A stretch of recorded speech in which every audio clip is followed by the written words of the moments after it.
우리는 지난 몇 달 동안 내가 사랑하고 그리고 관심을 두고 있는 이들을 위해서 내가 해야 할 행동들에 대해서 공부해 왔습니다. 먼저 관심 카드를 작성하는 법, 그를 위해서 기도하고 그리고 기도팀을 꾸리는 법, 나아가서 그의 마음을 열 수 있는 접촉점을 찾기 위해 다리를 놓는 법과 그 가치에 대해서 살펴봤습니다. 이제 성령께서 우리가 놓아둔 접촉점, 곧 다리를 통해서 역사하실 때가 왔지요. 우리는 주께서 이 일을 능히 이루실 것을 믿습니다. 성경 이사야에 이런 말씀이 있죠. 만군의 주님께서 맹세하여 말씀하신다. 내가 계획한 것을 그대로 실행하며 내가 뜻한 것을 그대로 이루겠다. 참으로 우리에게 용기가 되는 말씀이에요. 만일 우리가 하나님을 존경하고 사랑한다면 그 이유는 아마도 하나님께서 우리를 사랑하시며 당신께서 우리를 위해서 세우신 계획들을 반드시 실행하시고 뜻하신 것을 그대로 이루시는 분임을 우리가 경험했기 때문이 아니겠습니까? 그분은 신뢰할 만하고 그분이 의지할 만하니까요. 그런데 하나님께서 놀라운 축복들이 이 온 땅에서 흘러가도록 하시기 위해서 그분은 조력자가 필요하셔요. 그분은 매일같이 우리에게 속삭이십니다. 얘야, 나는 너를 본 게임에서도 함께 행동하기를 보기를 간절히 바란다. 네가 나의 멋진 도구로서 일하는 것을 보고 싶구나. 네, 그분은 우리가 그분과 함께 행동하는 것을 보고 싶어 하셔요. 다리를 놓고 끝나는 것이 아니라 이제 좀 더 깊이 들어와서 그 영혼을 정결하게 하고 하나님 향해서 갈망하는 마음을 갖도록 부추기는 일을 우리가 직접 해야 멋지지 않겠습니까? 하나님께서 그 일로 우리를 부르시죠. 우리가 활동을 나설 때 하나님께서 우리와 함께 하신다는 것, 그것은 영광스러운 일이에요. 얼마나 대단한 특권입니까? 주께서 나와 함께 하신다. 그래요. 우리는 그저 다리를 놓는 사람으로서만 멈출 필요가 없습니다. 오히려 하나님께서는 드디어 그분께서 누군가를 위해, 우리가 사랑하는 누군가를 위해 행동하시고 역사하시는 것을 우리가 바라볼 뿐 아니라 함께 동참해서 그 놀라운 일을 경험하는 것을 보고 싶어 하십니다. 그렇게 해서 우리는 하나님과 밀접한 관계를 맺는 사람이 되는 거죠. 하나님의 종 혹은 영광스러운 하나님 나라의 공무원, 이 사기를 쳐서 잘 먹히는 그 방법 중에 하나가 나 대통령의 그 사돈의 팔촌인데 라든지 대통령의 비서실장과 아주 가까운 친구 사이인데 라고 말하면 사기 쳐먹기가 매우 쉽지 않습니까? 똑같아요. 그것이 얼마나 그 영향력을 발휘할 수 있는가를 우리가 그걸 통해 이해할 수 있듯이 내가 하나님의 종이라는 것, 내가 하나님 나라의 공무원이라는 것, 하나님과 내가 직접 손을 잡고 함께 일한다는 것은요, 우리에게 있어서 남들에게 자랑할 만한 엄청난 축복입니다. 영광스러운 하나님 나라의 공무원이라니까 이 이스라엘의 위대한 선지자 엘리야가 생각납니다. 지렙 사람 엘리야, 그는 참 훌륭한 분이었죠. 그는 두려움이 없는 사람처럼 보였습니다. 어느 날 하나님께서 엘리야에게 아합 왕에게 가서 그들이 지금까지 하나님을 무시하고 하나님과 함께 살지 않았으니 그들에게 고통이 있을 것인데 곧 3년 동안 우로가 내리지 않을 것이라 라고 명하라고 말씀하셨죠. 3년간 우로가 내리지 않는다. 다시 말하면 비와 이슬이 내리지 않는다라는 것이었어요. 왕상 17장 1절에 그런 말씀이 있죠. 길르앗에 우거하는 자 중에 디셉 사람 엘리야가 아합에게 말하되 내가 섬기는 이스라엘의 하나님 여호와께서 살아계심을 두고 맹세하노니 내 말이 없으면 수년 동안 비도 이슬도 있지 아니하리라 하니라. 와, 이거 얼마나 대박입니까? 엘리야가 말해요. 내가 말하지 않으면 비가 내리지 않을 것이다. 하나님과 함께하는 사람이 가질 수 있는 영광입니다. 우리가 잘 알다시피 이스라엘 땅이 포도가 잘 됩니다. 그런데 흥미롭게도 이스라엘 땅엔 거의 비가 내리지 않는 곳이에요. 근데 왜 포도가 잘 될까요? 그 이유는 밤 사이에 지중해에서 바람이 올라오면 그 습기가 가득한 바람이 이스라엘로 와가지고 밤안개가 돼가지고, 꼭 노래 제목 같죠? 밤안개. 그 이슬이 되어서 그 모든 이스라엘 그 지면을 이슬이 덮어버립니다. 그러니까 비가 오지 않아도 계속 뭐가 있는 거예요? 물이 있는 거예요. 그런데 비가 오는 것보다 이렇게 이슬이 젖는 것이 포도가 자라는 데는 훨씬 좋대요. 그래가지고 포도가 아주 잘 되고 농사가 잘 되죠. 그런데 이제 축복의 정수인 이슬이 맺히지 않는 겁니다.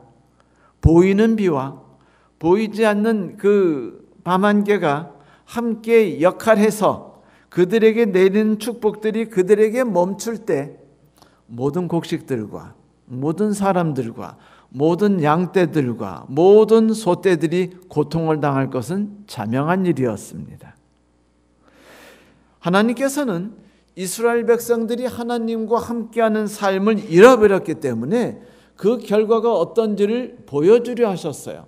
그리고 열왕기상은 이제 반면에 하나님과 함께하는 자들의 삶이 어떻게 협력해서 선을 이룬지를 보여주고 계십니다. 하나님께서 엘리야에게 명령하셨어요. 너 이제 그리시네가로 가라.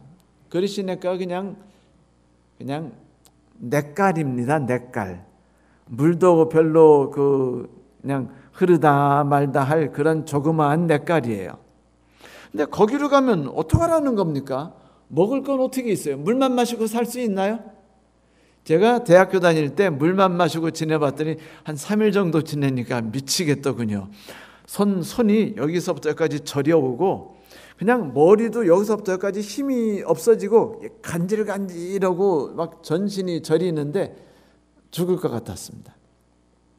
물로 되는 건 아니에요. 뭐도 필요하죠? 계기도 필요하고 빵도 필요합니다. 그러니까 이제 그가 그리시니까 갔어요. 그냥 무조건 시키니까 갔습니다. 갔더니 거기서 대단한 일이 일어났어요. 여러분 잘 아시죠?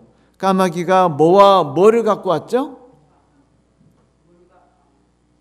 물과 빵? 빵? 아니에요.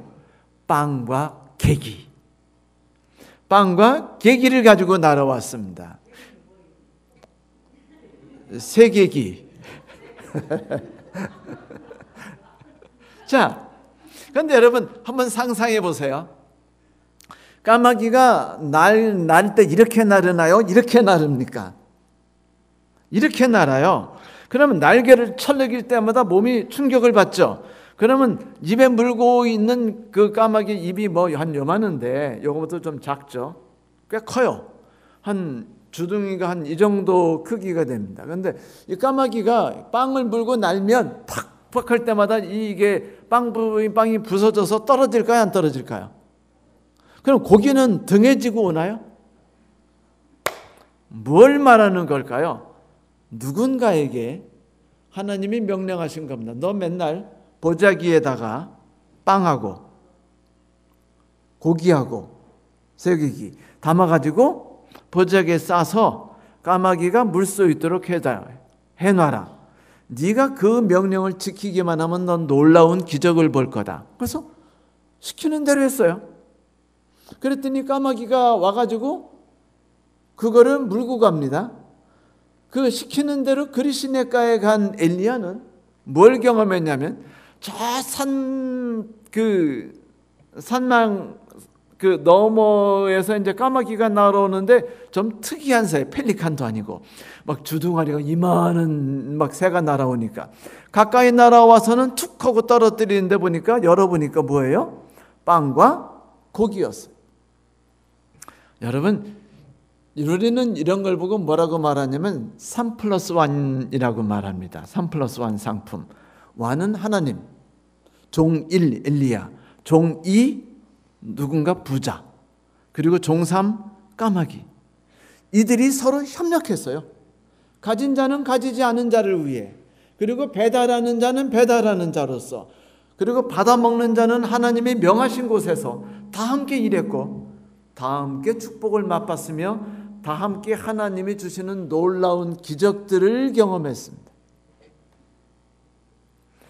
다시 말해서 하나님의 종들이 하나님과 함께 했을 때 맛보는 기적을 열왕기상에서는 보여준 거예요. 하나님과 함께하지 않는 자들이 받는 그 고통과 그 뒤에 하나님의 종들이 하나님과 함께 있을 때 받는 축복을 마음껏 보여주셨죠. 그들이 얼마나 좋았을까요? 내가 하나님 말씀대로 해보니까 대박 났어. 이제 한번 상상해 봅시다. 엘리야에게 아들이 하나 있다 쳐요. 이놈의 아들이 그 초딩인데 학교 가가지고 친구들한테 묻습니다. 야야 얘들아 내 말 좀 들어봐. 어제 말이야 우리 아빠가 그 겁도 안 먹고 그리 시내 갔다. 그랬더니 까마귀가 저 산 넘어서 그냥 푸덕거리면서 막 허덕거리고 날아오더니 그 자루 하나를 떨어뜨렸는데 거기에 빵하고 고기가 있는 거잖아. 그 어제도 또 경험하셨어. 대박. 여러분 생각 어떠세요? 그 아이가 커서 어른이 됐습니다. 살아가면서 하다 보면은 하나님의 뜻대로 살아가려는 나 자신과 그것을 막으려 하는 주변의 상황 속에서 우리는 고통받고 있죠. 하나님 뜻대로 살아가는 것이 나은지 아니면 이 삶의 세상 삶의 원칙대로 사는 게 나은지에 대해 우리는 갈등하게 됩니다. 그러면 엘리야 아들은 초딩 때 엘리야 아버지가 했던 수많은 경험들을 친히 받고 들었으니까 어른이 되어서 그런 환경에서 어떤 행동을 할까요? 당연히 하나님과 함께하는 삶을 택하지 않겠습니까? 이것이에요. 축복이라는 것은 나 하나로서 그 기적이 멈추지 않습니다. 그것은 물처럼 흘러내려가요. 내가 사랑하는 남편이 그것을 보고 감동받고 내 아들이 그것을 보고 하나님을 섬기기로 결심하게 되죠. 그래요. 장애물을 만날 때마다 지금이 바로 주의 뜻 행하기를 즐겨하는 나에게 하나님이 베푸실 놀라운 축복의 시간이야 라고 우리가 기대감을 갖고 산다는 것이 얼마나 매력적인 그런 순간들일까요? 성도 여러분, 우리는 그리스도인입니다. 우리는 두려움 없이 전진해야 돼요. 우리가 기왕 관심 카드를 만들었고 기도를 부탁했고 기도를 한다면 거기서 멈춰서는 안 돼요. 만약 그들이 슬픈 일들과 기쁜 일들에 우리가 동참해서 카드를 보냈거나 음식을 나눠줬거나 옆에 앉아 있었고 거기에 대해서 우리가 많이 공부했고 함께 기도했다면 그것으로 멈춰서는 안 돼요.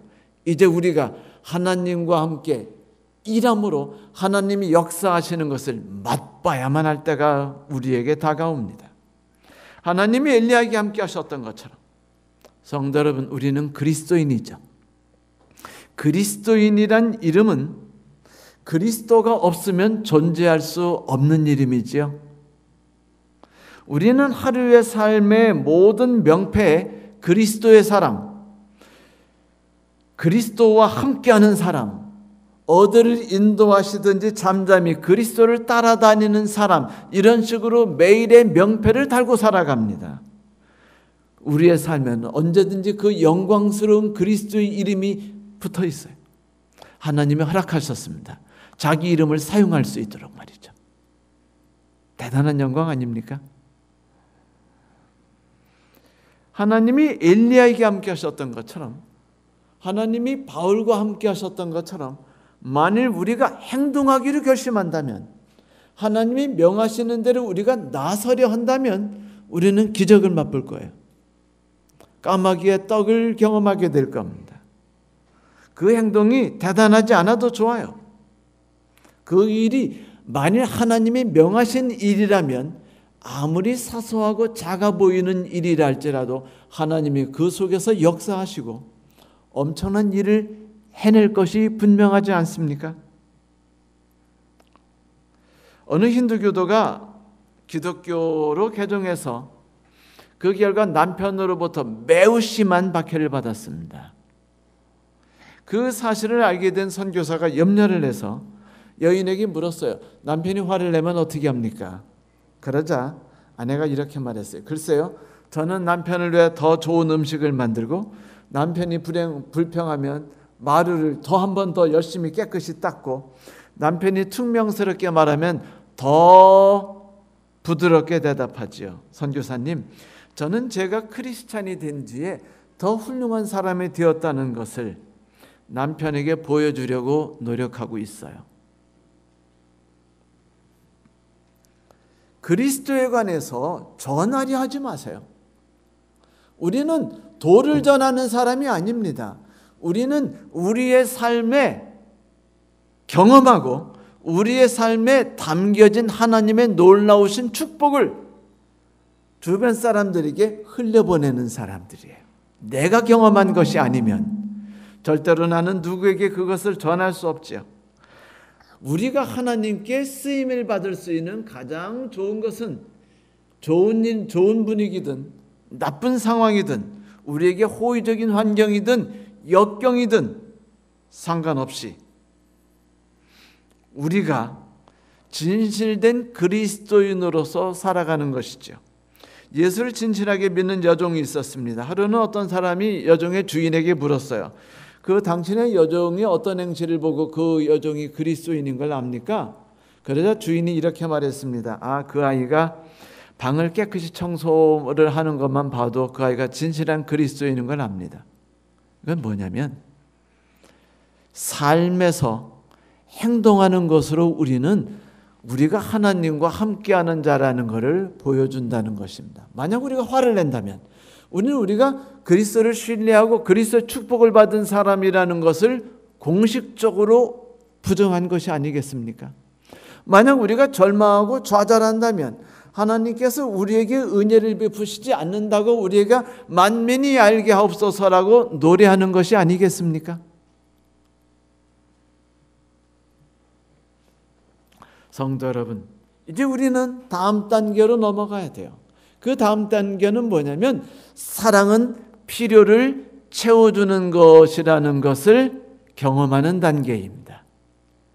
관심, 상대방의 마음을 열기 시작했다면 이제부터 우리는 하나님께서 그의 삶 속에 직접 개입하셔서 역사하실 수 있도록 쉬지 않고 그 사람의 삶에 가까이 하고 더욱더 가까이 하기 시작해야죠. 하나님이 당신의 사랑을 나타내 보이시기 위해서 환경을 움직이실 겁니다. 우리에게 그렇게 사랑스럽지 않은 사람일지라도 사랑하는 마음을 하나님이 베풀어 주실 거예요. 또한 하나님께서는 그들의 필요를 채워줄 수 있도록 우리에게 자원을 공급하실 것입니다. 왜?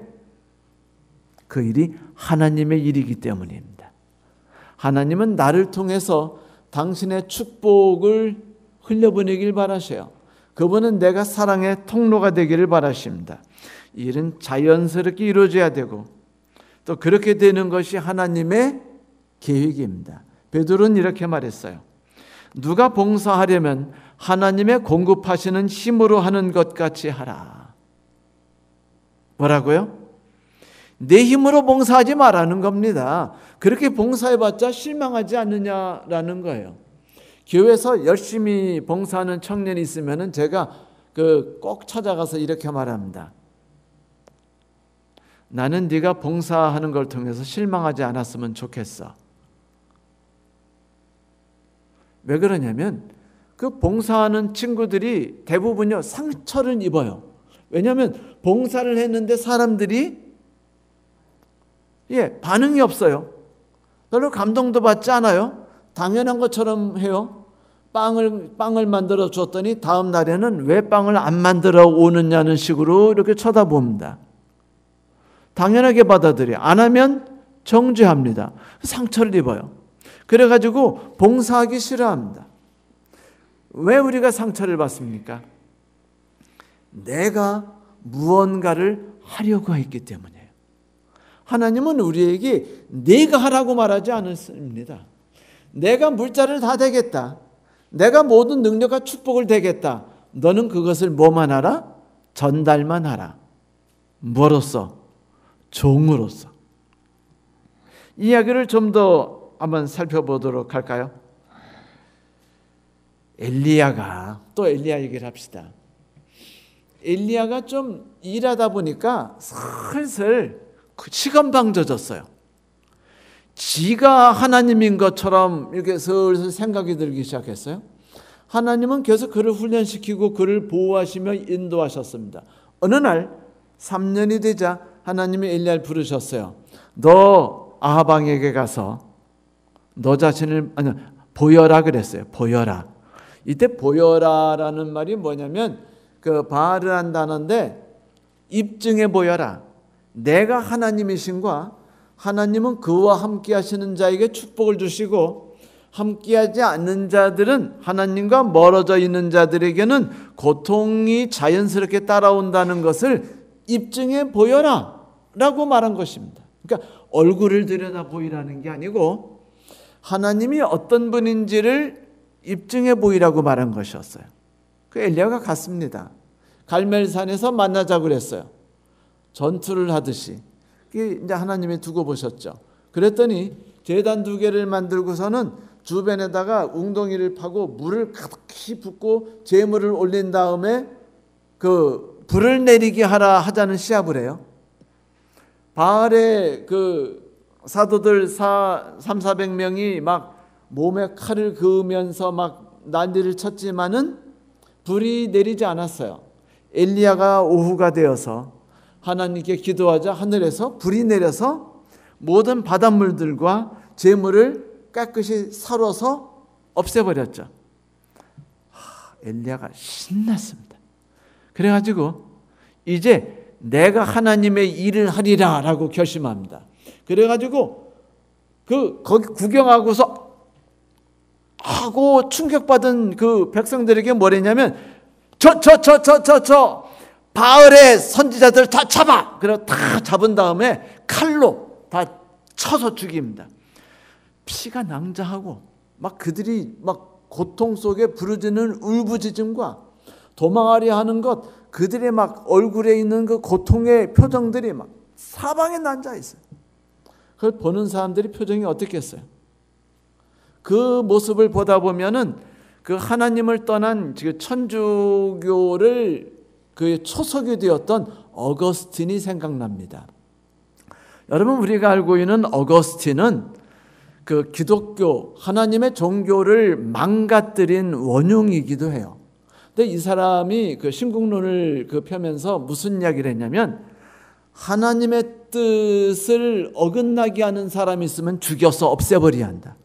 하나님의 나라가 온전한 힘을 가지고 권력을 가지고 살아가야 한다. 뭐 이런 이야기를 펼쳐요. 그래서 나중에 천주교가 이 어거스틴을 기초로 해서 천주교를 키워나가면서 어거스틴이 만들어낸 이론들을 천주교 이론으로 다 만드는데 그것이 천주교를 타락한 종교로 만들어냈습니다. 다 죽여라. 뜻에 안 맞는 건 처분해라. 엘리야가 그 일을 했어요. 아니, 하나님이 언제 죽이라고 했습니까? 하나님은 이렇게 말씀하셨을 뿐이에요. 내가 하나님임을 입증해 보여라.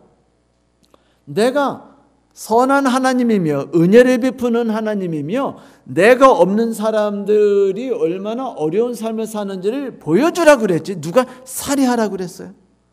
살해해가지고 좋은 결과가 왔습니까? 안 왔어요.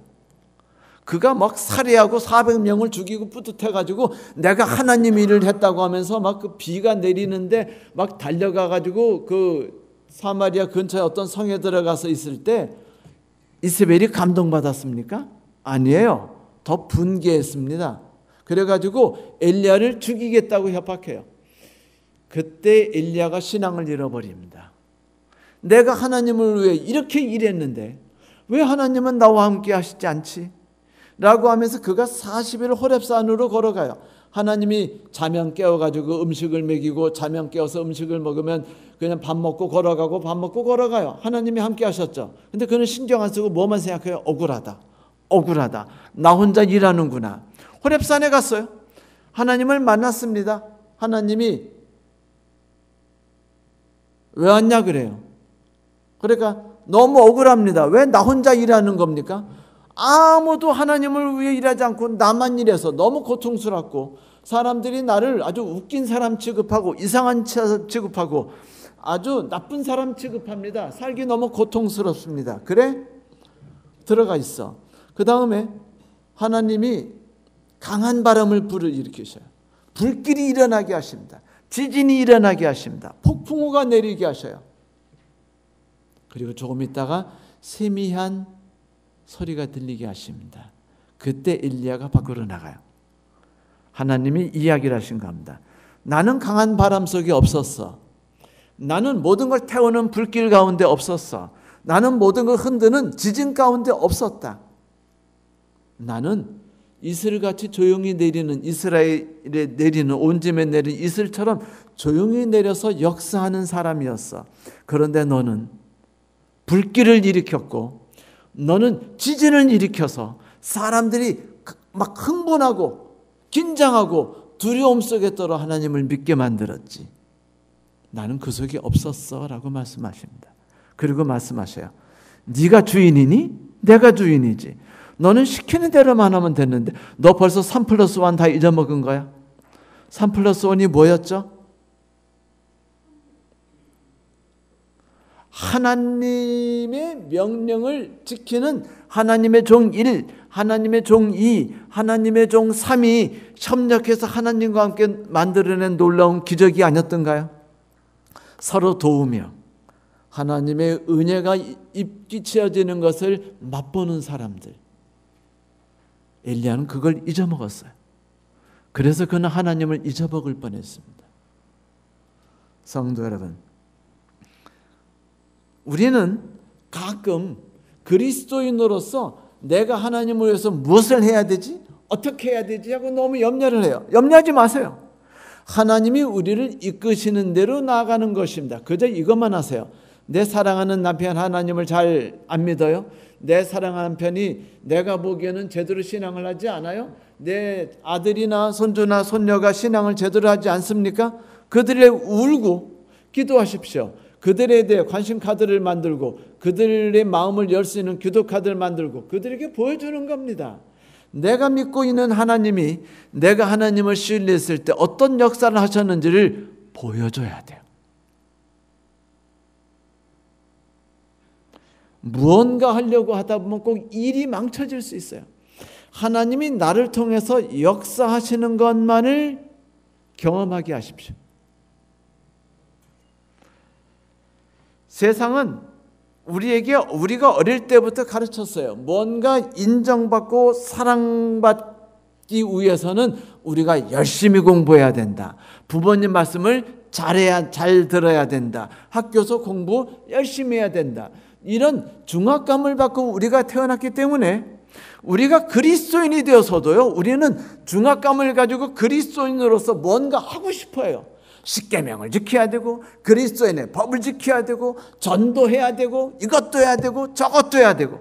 아니 누가 그렇게 하랍니까? 주일 예배 참석하고 11조 잘 드리고 교회 봉사하고 이런 것 하나라도 소홀히 하면 마치 내가 죄진 것처럼. 한옥 목사님이 여기에 대해서 이런 얘기를 하셨어요. 우리가 작은 잘못이라도 범하면 거룩하신 하나님이 우리를 벌하실 것 같은가? 오래전 난 어떤 분이 교회 사역을 많이 하시면서 잘못 살았던 내 과거에 대한 죄값을 치르는 마음으로 사역을 합니다 라고 말하는 걸 들었다. 그 마음은 이해한다. 그러나 그건 잘못된 생각이다. 복음은 행위가 아니라 은혜다. 은혜는 100% 하나님이 무조건 주시는 선물이지 나의 행위로 쟁취해 나가는 것이 아니다. 전도도 은혜로 흘러가는 것입니다. 하나님의 축복이 나를 통해서 그 사람에게 흘러가는 것이 전도예요. 말씀드렸듯이 바울이 그리시네가에 갔기 때문에 엘리야의 아들이 있었다면 엘리야의 아들이 대박 우리 아빠 이런 놀라운 경험했어라고 말하고 나도 저런 경험은 꼭 할 거야 라고 말하듯이 이게 전도입니다. 삶이 흘러가는 것이에요. 성도 여러분, 기억하십시오. 하나님께서는 언제나 우리가 주인이 되기를 원치 않으십니다. 당신이 우리의 삶 가운데 주인이 되기를 바라셔요. 그분이 우리에게 이리 가라 하면 우리가 이리 가고, 그분이 우리에게 저리 가라 하시면 우리가 저리 가는 것을 보기를 원하십니다. 그래야 우리가 상처를 받지 않고, 그래야 우리가 고통 속에 살지 않고, 그래야 우리가 위로와 은혜를 받으면서 이 험한 세상을 겪어나가고 이길 수 있기 때문입니다. 그래야 내가 사랑하는 사람이 하나님 믿는 것이 얼마나 놀라운 것인지를 어릴 적부터 보고 경험할 수 있기 때문이죠. 성도 여러분, 기억하십시오. 하나님께서는 사랑과 은혜 가운데서 역사하십니다. 만일 우리가 하나님이 은혜 가운데서 사랑이 흘러가도록만 하려 한다면 역사가 일어날 거예요. 성경에 이런 말씀이 있죠. 주께서는 계획하시는 일도 크고 실천하시는 힘도 강하고 사람들의 모든 삶을 살펴보시며 동정심으로 각자의 행동과 행실의 결실에 따라 갚아주십니다. 예레미야 32장 19절에 있는 말씀입니다.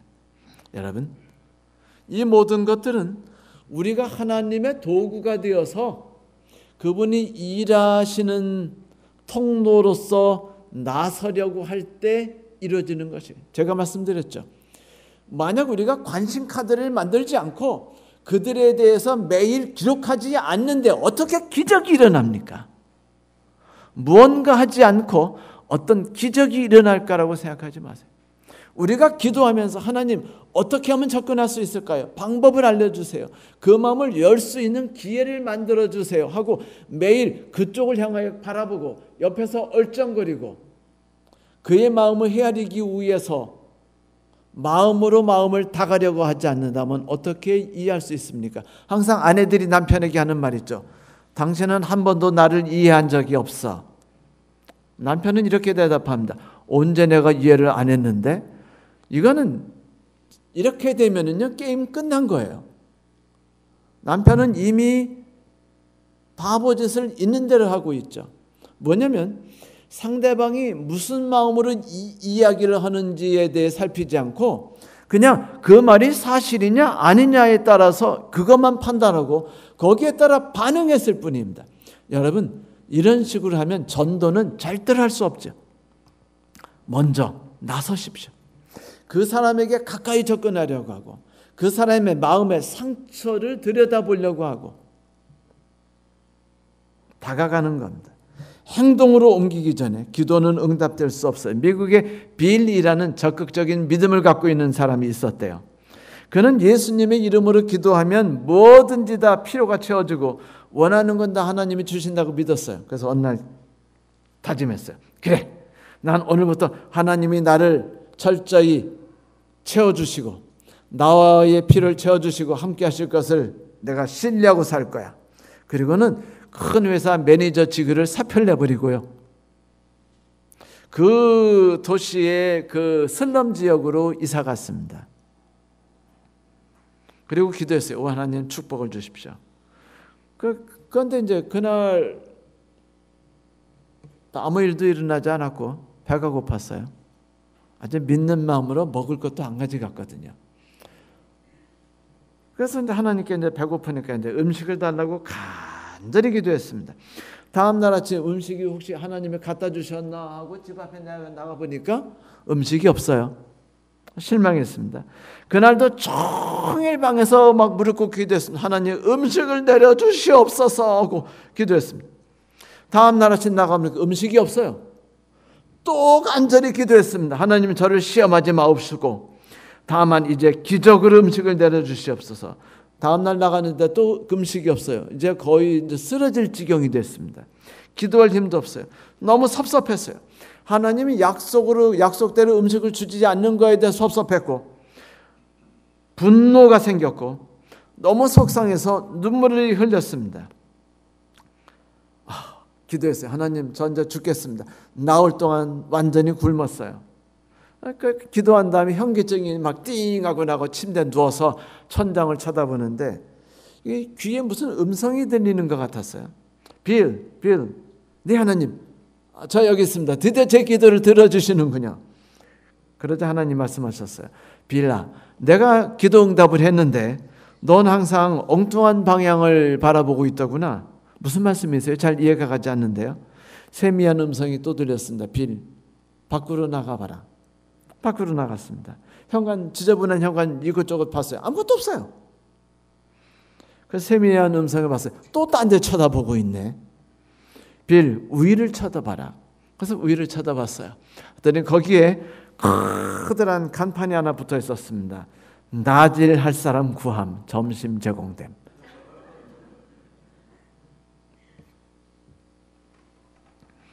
테레사 수녀는 이런 말을 했어요. 사랑은 그 자체로 홀로 설 수 없다. 그런 사랑은 아무런 존재적 가치가 없다. 사랑은 반드시 행동으로 옮겨야만 하며 우리는 그런 사랑을 봉사라 부른다. 성도 여러분, 그리스도의 종인 우리가 아닙니까? 그분께서 우리에게 사랑의 역사를 그분을 통해서 한번 나타내 보이라고 말씀하셔요. 누구를 위해서 관심카드를 꼭 써보세요. 아직 쓰지 않으신 분 관심카드 쓰세요. 아들을 위해서, 딸을 위해서. 그리고 매일 기도하시며 오늘 내 아들에게 필요한 것이 뭔지, 딸에게 필요한 것이 뭔지, 그 영혼에게 필요한 것이 뭔지를 쓰세요. 쓰지 않고 어떻게 기적이 일어나기를 바라시나요?